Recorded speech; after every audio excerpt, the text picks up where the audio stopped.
Everyone, nature with नीतामध्ये तुमचं खूप खूप स्वागत. आणि डिनर टाइम झालेला आहे. तुम्ही पाहू शकता आमची मुले जेवायला लागलेली आहे आणि आज त्यांना चिकन जेली फूड दिलेला आहे. तर तुम्ही पाहू शकता chicken chicken jelly food mix केलेलं आहे राईस मध्ये आणि आवडीने खायला लागलेलं आहे. तुम्ही पाहू शकता.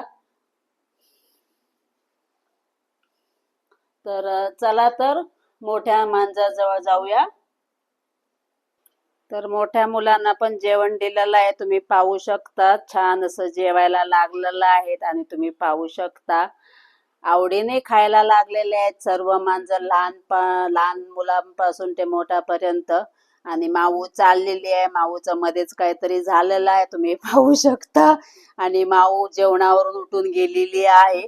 आणि माकू, पिल्लू, मीना आणि इना सारखं जेवायला लागलेलं आहे. तर मला वाटतं माऊ टॉयलेटमध्ये गेलेली आहे. तर येऊन जेवणार ती. कशाला जेली फूड त्याचं आवडीचं आहे. तर तर हा व्हिडिओ तुम्हाला कसा वाटला नक्कीच कमेंट करून सांगा. आवडला असेल तर लाईक करा, शेअर करा आणि नेचर विथ नीता या चॅनलला सबस्क्राईब करा. चला तर भेटूया नेक्स्ट व्हिडिओमध्ये. तोपर्यंत bye bye, take care, thank you for watching, good night.